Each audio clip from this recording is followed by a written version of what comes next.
For those who are new, welcome. For those who have been here already, thanks for staying. Now, let's dive into today's topic. Star Wars Racing, the past and the future. So today, we're going to start with talking about Star Wars Episode 1 Racer. This was the tie-in game to Star Wars Episode 1, The Phantom Menace. Both the movie and this game came out in 1999. I have played this game on the PC and the Nintendo 64 back in the day. This was actually the very first PC game that I played when my family first got our own desktop computer in 1999. I remember it very, very clearly. I actually spent many hours playing this game as a little kid, and I absolutely loved it. Looking back on it now, after revisiting it as the port made by Aspyr, this game in many ways was ahead of its time as 1, a movie tie-in game, 2, a science fiction racing game that featured a full-blown upgrade shop, that featured a whole range of upgrades. It wasn't like Mario Kart or any other kart-based game, but also wasn't a simulator game, as those were starting to become a thing.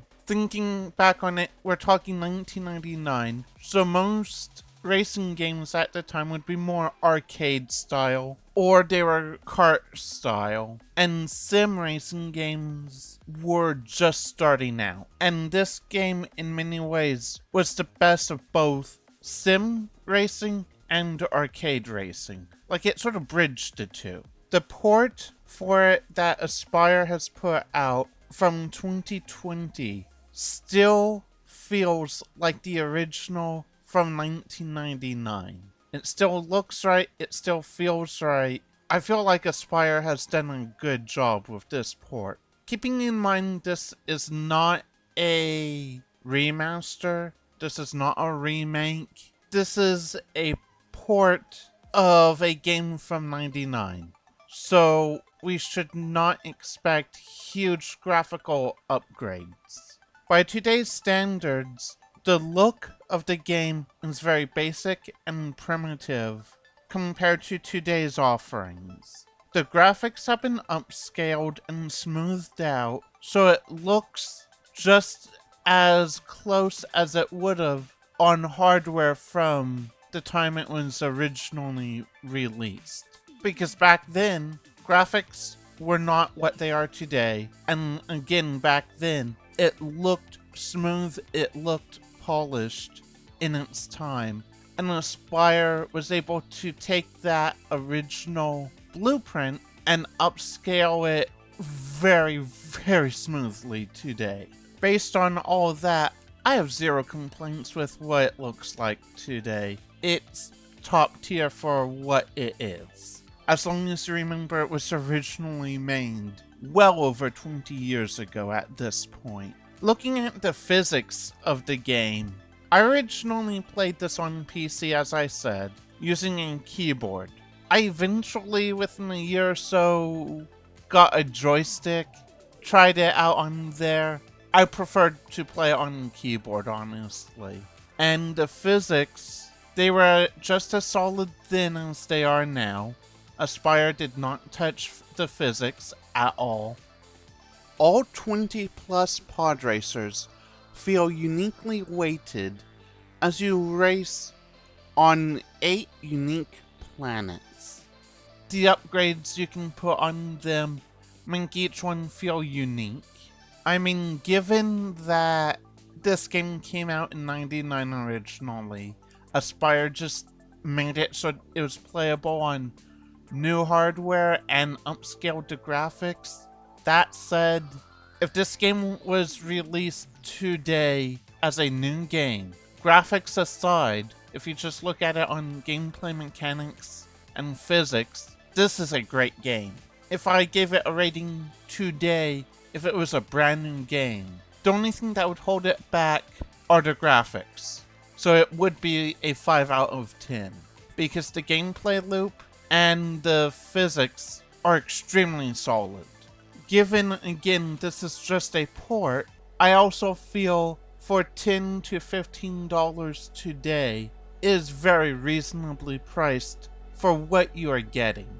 Like, I've had this game now since November, December, I forget now. And I still find myself jumping into a race every couple weeks.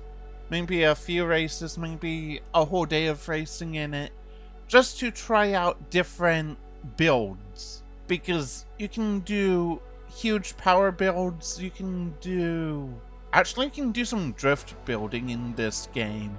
But the thing about it is all your upgrades determine your tune setup. Unlike a conventional racing game, you cannot tune your pod racers in this game. It's very much like Forza Horizon 1 that we talked about a while ago, where your upgrades determine how your vehicle functions. So in that regard, it was very much ahead of its time. Given what this game is at this point, and given that it's a port, I would give it a solid 9 out of 10 rating. To expand on the physics element in this game, let me also remind you, we had traction settings, we had an air brake system, we had turning upgrades. All this could allow for unique drifting builds, which I have explored. This allowed for high-speed jumps, rather than just crashing out before the full jump when you're spanning a decent-sized gap.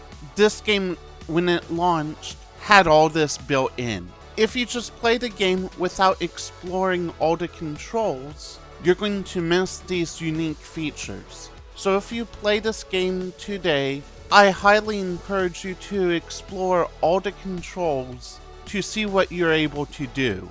There's a drift control that, if you time it just right and you have the right upgrades equipped, can prove really fascinating. Another control that most people overlook is the ability to rotate your pod 90 degrees so you're on your side, basically.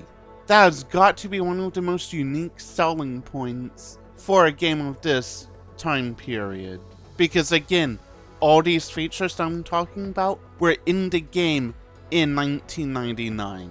The only way I could see this port getting any better of a rating from me is if it had online multiplayer with full leaderboards and full modding support.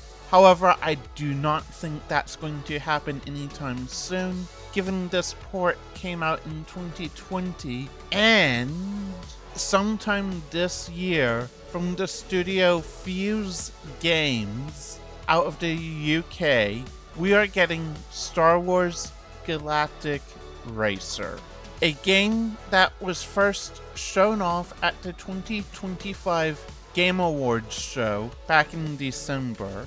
I brought you my first bit of coverage on it at the end of January, and now I have some additional info for you.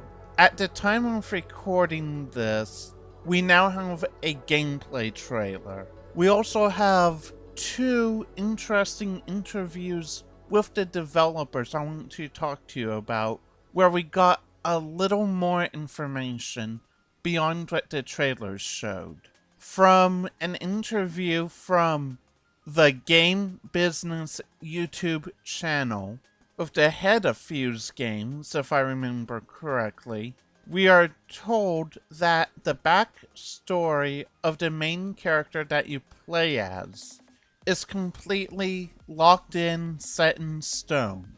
However, we do have some customization options. We can customize the character to some degree with their voice, as well as some of their cosmetic looks. We do not know the full extent of the character customization, as that has not yet been fully explained to us or revealed to us in any way, shape, or form. So at least we have something that we know we'll be able to do some cosmetic stuff and some voice-related stuff. What could that mean? Male, female? Maybe we choose the species? Because after all we know, Star Wars is known for having 1,000,001 different humanoid species. And based on the trailers, we know our character is humanoid. A key point I'm pulling from the IGN interview, unless things change between now and release, there will be no season pass for this game. The developers want to put out as much of a premium packaged, complete game as possible for launch. However, this does not mean something could not happen post-launch when they see what the metrics of their success are looking like. Based on the fact that most racing games in recent history have been live service games, this could fall down a similar trajectory. But until the developers give us absolute information about that, I'll take them at their word that this is a one and done package. Which honestly, I would be perfectly fine with. Not having to pay for DLC, having a complete game, that's almost unheard of anymore.